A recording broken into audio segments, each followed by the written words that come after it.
Good morning, everyone. It's a beautiful day here in Florida, New York. Today we are headed, I'm not sure, I think it's Sleepy Hollow. It's Westchester County. Couple of challenges today, a little exciting. We're installing a 400-gallon Roth tank, probably 70 feet away from an underground oil tank that we are removing, which is lying right next to a septic tank. And we're going to actually trench. We're going to tie into his existing line, then we're going to trench approximately 60 to 70 feet downgrade, about 8 feet below the grade of where we're tying into. And we're going to put this 400-gallon Roth tank in a shed, a detached shed. So this is the first time in my 27 years doing this that I explained to the homeowner I don't think it's going to work. I don't think the pump is going to pull the product, especially a 1/2-inch diameter, from that tank all the way up to his burner. He's discussed it with his plumber, so they've got other options if it doesn't work. So, and then we got to deal with the lovely Tappan Zee Bridge. So this will be an interesting one. Probably a long day for us. So we're going to load everything up. We're going to fill this void with stone, because if I cannot remove the tank, because if it's under parts of the legs or the leach field lines, he doesn't want us to remove it. He wants us to backfill it, so decommission it in place, actually, that is. So we've got the permit to do both from the town.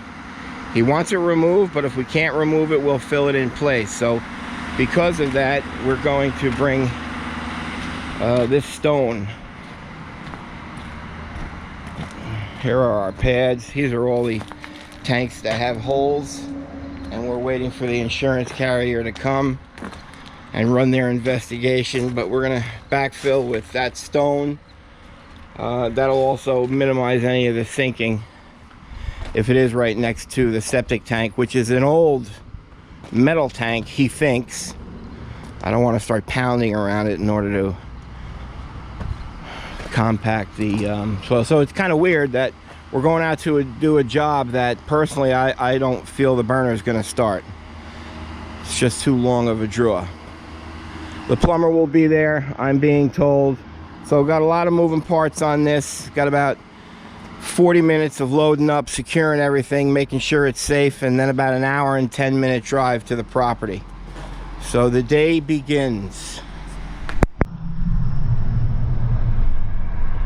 So here's the joys of owning your own business.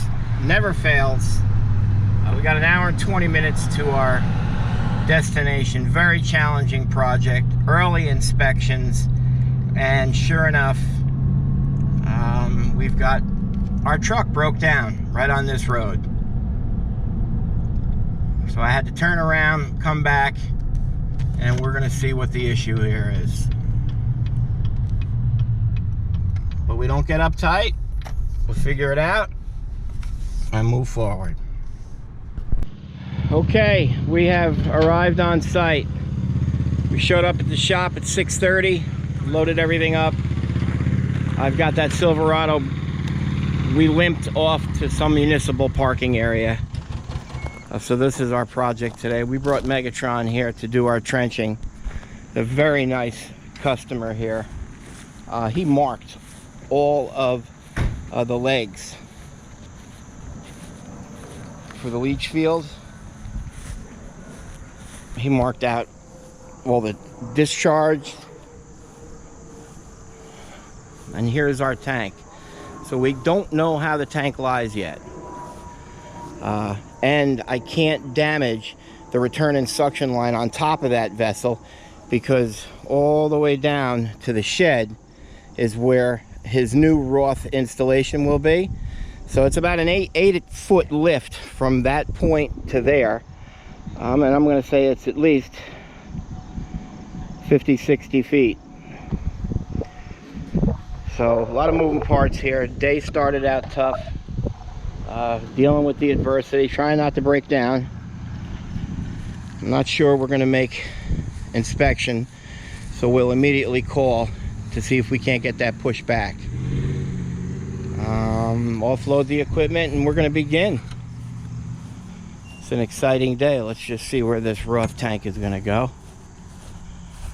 It's going to come out of the back of here, so we'll see how the homeowner wants to do this, but we probably should drill that concrete in the ground so we don't see anything, but we'll see what he wants to do.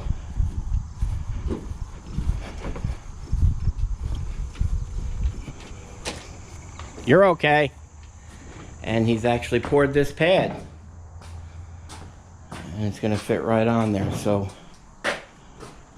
we'll drill our holes and go down.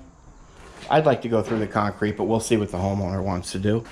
And we're going to bring the the fill and vent out, either here or here, whatever he wants. So we're going to go have a conversation with him, pull everything out. It's going to be a long day today. Okay, so we don't know exactly how the tank lies, so I dug down a little bit. I mean, we've got all the legs for the leach field here, and those white one is fiber optic cables. So I did find the tank right here. It does lie that way, so I just got to see where the end is. So I'll grab it and slide it out from the fiber optics. So far, so good.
So obviously we want to always try to remove a tank, but there's just too much going on here. The end of the tank lies right there, so it goes under that wall, goes under the fiber optic table.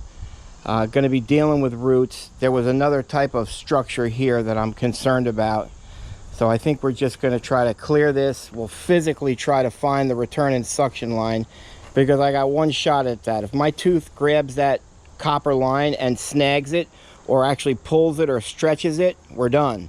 Because the burner is in the middle of the house, and there's basically no way to get another line to the burner. So I have to use this, and I can't damage that line in any way. So we're going to try to hand excavate with a shovel to try to find that line. We'll open this area up, we'll enter it and clean it, and then backfill it with stone and do a tank decommissioning in place. Okay, so that was successful. We actually found the return and suction lines that go into the home. They're not damaged, so we'll take that union off. We'll go inside. We'll use a push-pull pump to push any product out, just in case you got a little bit of dirt in there.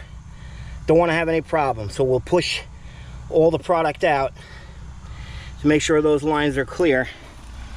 I'm going to clear this area so we can cut it and get into it. And that's where our new lines will tie in. We'll put it in PVC. I'm going to run in 2 lines all the way down into that tank.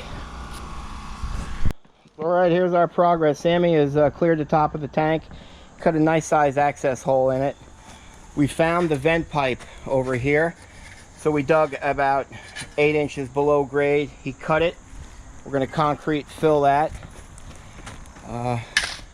We've used our Megatron excavator there. It's our money maker to dig our trench.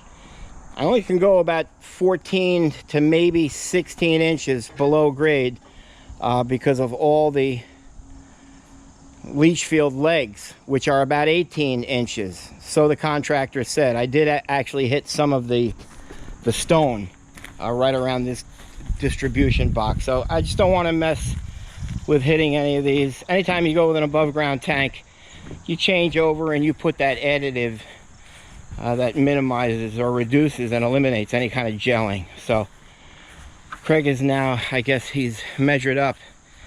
He's going to drill the hole for where the fill and vent comes out. Because a Roth tank is so large, it's going to look kind of silly. But apparently the owner is going to put some kind of pad here to step. So we're going to bring that trench right up to here. I'm going to go find out where we're drilling inside to bring out his 2 lines. Hope that was good. How'd that turn out? Good. Nailed it. Nice. We're going to probably go somewhere down there. We'll discuss that with Craig. But that's perfect. Mike, stand next to this tank. Yeah, so people get an idea how big it is. 400 gallons, Roth, double wall leak detector.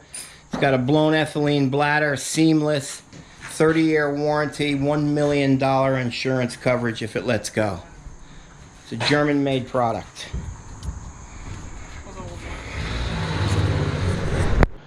Okay, so Sam is continually filling here the muck truck. We have about 4.5 tons of stone here. I can't see, I'm too short. We are filling the muck truck. Mikey entered the tank, cleaned it, inspected it, no holes. We cut a 4x4 inch hole at the 2 end points of the tank. We took our samples. We'll run those 2 together as a composite. We run an 8260, 8270 stars memo. That's the methodology. Inspector came, passed it. So we're backfilling now. It's our PVC pipe.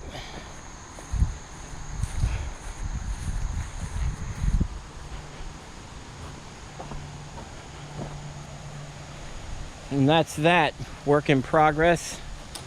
I'd love to see the expression on the face when the oil man comes to look at that. We're grinding it out. Long day. We're finishing up here. This has got to be the most hands-on, hardest working homeowner I've ever dealt with in 27 years. But the bad thing about that is I don't have a great finished product here. He wants to do this all himself. That's why we stripped the layers of grass off for him, because he wants to put it back himself. He wants this to properly compact, and then he's going to put it back. He asked us to bring some topsoil here and just dump it for him to disperse. So it's nice to have a customer help like this. It honestly is. That never bothers me. He's a hard-working man. So there's the final product of the install. It's all painted, caulked.